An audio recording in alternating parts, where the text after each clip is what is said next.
السلام علیکم دوستو، welcome to my YouTube channel. دوستو آج کی ویڈیو میں ہم بات کریں گے تحریک خلافت اور حضرت پیر مہر علی شاہ رحمۃ اللہ علیہ کے بارے میں۔ دوستو ویڈیو شروع کرنے سے پہلے میری آپ سے درخواست ہے کہ میرے چینل نئی داستان کو لائک بھی کریں اور سبسکرائب بھی کریں تاکہ میری آنے والی نئی تمام ویڈیو کی نوٹیفیکیشن آپ تک پہنچ سکے، اور ویڈیو پسند آنے کی صورت میں دوستوں کے ساتھ اسے شیئر بھی کریں۔ تحریک خلافت ایک ایسی تحریک تھی جس کے روح رواں مولانا محمد علی جوہر تھے، مگر اس تحریک کو کانگریس کے پلیٹ فارم پر گاندھی نے استعمال کرتے ہوئے بڑے زور و شور سے چلایا، جس کی وجہ سے مسلمان جوک در جوک کانگریس میں شامل ہونا شروع ہو گئے۔ اس تحریک سے قبل کانگریس نے ہندوستان کی آزادی کی تحریک چلائی۔ اس کے علاوہ بنگال میں بھی ایک انقلابی تحریک شروع ہوئی، مگر گاندھی کی توقع کے برعکس تحریک خلافت کو جو پذیرائی ملی وہ کسی اور تحریک کو نہ مل سکی۔ گاندھی نے مسلمانوں کے جذبات سے کھیلتے ہوئے سیاسی پینترا بدلا اور مسلمانوں کے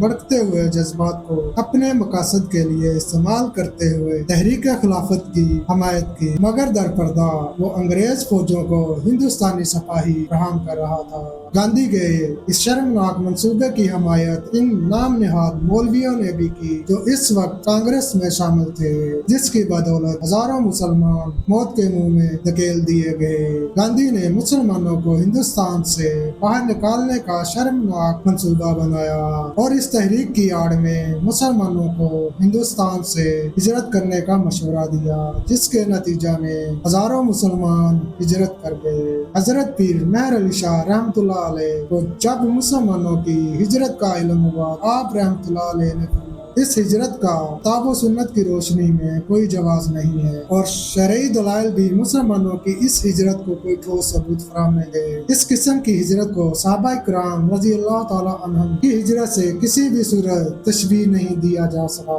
کیونکہ اس وقت صحابہ کرام رضی اللہ عنہم اور نبی کریم صلی اللہ علیہ وسلم کی ہجرت صرف اس وجہ سے تھی کہ مشرکین مسلمانوں کو اقامت دین سے منع کرتے تھے، اور اسی وجہ سے نبی کریم صلی اللہ علیہ وسلم اور صحابہ کرام رضی اللہ عنہم کو مشرکین کے ظلم و ستم بھی برداشت کرنا پڑتے تھے۔ مگر ہندوستان میں اس وقت یہ تمام اسباب موجود نہیں ہیں، اور بالفرض اگر ہندوستان کے 7 کروڑ مسلمان ہجرت بھی کرتے ہیں تو کوئی بھی ملک اتنی بڑی تعداد میں مسلمانوں کی جماعت کو نہیں بسا سکا۔ اس صورت میں مسلمانوں کو خود کی اصلاح کرنے کی ضرورت ہے، اور ہجرت کرنے والے مسلمانوں میں نمازیوں کی تعداد نہایت مختصر ہے، اور جب نماز جیسے فرض سے التزام نہیں تو پہلے فرض کو قائم کرنا چاہیے۔ چنانچہ یہی وجہ تھی کہ اس ہجرت کا انجام نہایت ہی دردناک ہوا۔ افغانستان کا حکمران اس وقت امان اللہ تھا۔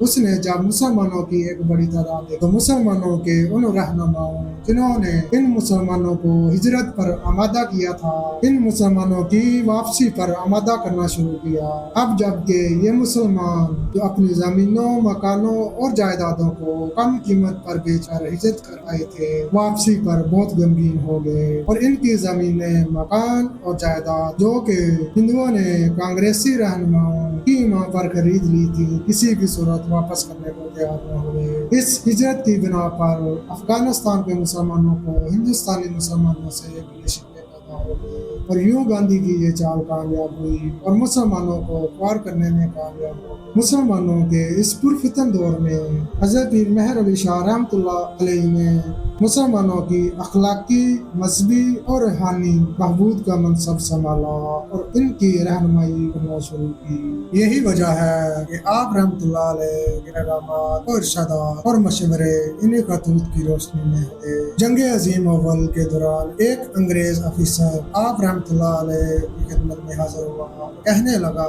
کہ سرحد اور پنجاب کے جنگجو اقوام کی ایک بڑی تعداد آپ رحمۃ اللہ علیہ کی عقیدت مند ہے۔ آپ رحمۃ اللہ علیہ نے جنگ میں حصہ لینے کی ترغیب دی تو میرے محکمہ کی بہت سی مشکلات ختم ہو جائیں، اور اس سلسلے میں مدد کرنے پر میں آپ رحمۃ اللہ علیہ کا بے حد مشکور رہوں گا۔ آپ رحمۃ اللہ علیہ نے اس سے فرمایا کہ علماء اسلام نے موجودہ حالات کے پیش نظر انگریز افواج کی ملازمت کو ناجائز قرار دے رکھا ہے، اور اگر کوئی شخص مجھ سے فوجی ملازمت کے بارے میں دریافت کرتا ہے تو میں اسے شرعی حیثیت سے آگاہ کر دیتا ہوں، اور تم کسی بھی مسلمان اہل علم سے اس بات کی توقع نہ رکھنا کہ وہ مسلمانوں کو کسی بھی غیر شرعی کام کو کرنے کا حکم دیں گے۔ اس انگریز آفیسر کے بعد راولپنڈی کے ایک انگریز کمشنر نے آپ رحمۃ اللہ علیہ کو ایک خط لکھا، جس میں آپ رحمۃ اللہ علیہ سے بعض مسلمان سیاستدانوں کو کچھ ہدایات دینے کا مطالبہ کیا گیا۔ آپ رحمۃ اللہ علیہ نے جواباً فرمایا کہ مجھے انگریز حکومت کی جانب سے دوسری مرتبہ اس قسم کا مطالبہ موصول ہوا۔ اگر انگریز حکومت یہ چاہتی ہے کہ ان کے مطالبات کو تسلیم کیا جائے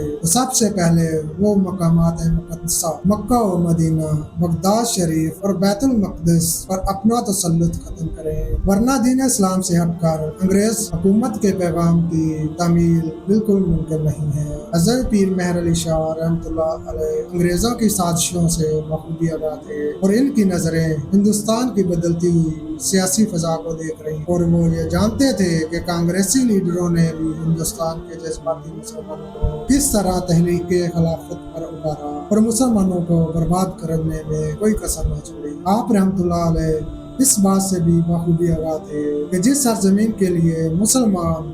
اپنی جان دینے سے بھی دریغ نہیں کر رہے، وہاں ایک سیکولر حکومت برسر اقتدار آنے والی ہے، اور اس سرزمین پر اسلامی اقتدار کا مذاق اڑایا جانے والا ہے۔ چنانچہ ہوا بھی یہی۔ جب انور کمال پاشا نے حکومت سنبھالی، اس نے اعلان کیا کہ ہماری حکومت کا کوئی مذہب نہیں، اور اس کی غلط پالیسیوں کی وجہ سے ترکی یورپ میں شامل ہونے کے لیے یورپ سے بھی آگے نکل گئی۔ مسلمانوں کی اس کمزوری کا فائدہ گاندھی اور کانگریس نے بھی بھرپور اٹھایا، اور مسلمانوں کا کانگریس میں شمولیت اختیار کرتے ہوئے گاندھی نے اپنے اس مضمون مقصد کے لیے نام نہاد مسلمان علماء کو بھی استعمال کیا، جنہوں نے گاندھی کے ساتھ مل کر یہ تاثر دینے کی کوشش کی کہ ہندوستان میں کسی بھی قسم کی کوئی مذہبی منافرت نہیں، اور گاندھی ہندوؤں اور مسلمانوں کے متفقہ رہنما ہیں۔ حضرت پیر مہر علی شاہ رحمۃ اللہ علیہ چونکہ ہندوؤں اور گاندھی کی اعارانہ سازشوں سے آگاہی رکھتے تھے، اس لیے آپ رحمۃ اللہ علیہ نے اپنے تمام عقیدت مندوں کانگریس میں شامل ہونے سے منع فرمایا، اور انہیں حکم دیا کہ وہ کوئی بھی خلاف شرع کام نہ کرے۔ حضرت پیر مہر علی شاہ رحمۃ اللہ علیہ سے ترک موالات کا تذکرہ کیا گیا۔ آپ رحمۃ اللہ علیہ نے فرمایا، قرآن پاک میں اللہ تعالیٰ نے یہود و نصار سے ترک موالات کا حکم دیا ہے، بس ترک موالات میں یہود و نصار اور ہندو سب شامل ہیں۔ حضرت پیر مہر علی شاہ رحمۃ اللہ علیہ چونکہ عشق محمدی صلی اللہ علیہ وسلم میں ڈوبے ہوئے شخص تھے، اس لیے نہ خود کوئی کام خلاف شرع کرتے اور نہ ہی کسی کو کرنے کا حکم دیتے تھے۔ آپ رحمۃ اللہ علیہ کی ان باتوں کی وجہ سے کئی انگریز افسران آپ رحمۃ اللہ علیہ سے ناراض ہو چکے تھے، اور انہوں نے مختلف لوگوں کے ذریعے آپ رحمۃ اللہ علیہ پر دباؤ ڈالنے کی کوشش کی، لیکن ناکام رہے۔ اس زمن میں انگریزوں نے آپ رحمۃ اللہ علیہ کو 400 مربع نہری اراضی دینے کی پیشکش کی، مگر آپ رحمۃ اللہ علیہ نے انگریزوں کی اس پیشکش کو ٹھکرا دیا۔ بعد ازاں تاریخ نے اس بات کو ثابت کر دیا کہ حضرت پیر مہر علی شاہ رحمۃ اللہ علیہ کے اقوال و افعال درست تھے، اور خلافت کی تحریک ختم ہوتے ہی گاندھی اور کانگریس اپنی پرانی ڈگر پر چل پڑے اور مسلمانوں کے خلاف زہر اگلنا شروع کر دیا، جس کے نتیجہ میں ہندوؤں نے سندھی نامی تحریک کو شروع کیا، جس کے ذریعے مسلمانوں کو جبراً ہندو بنانا شروع کیا۔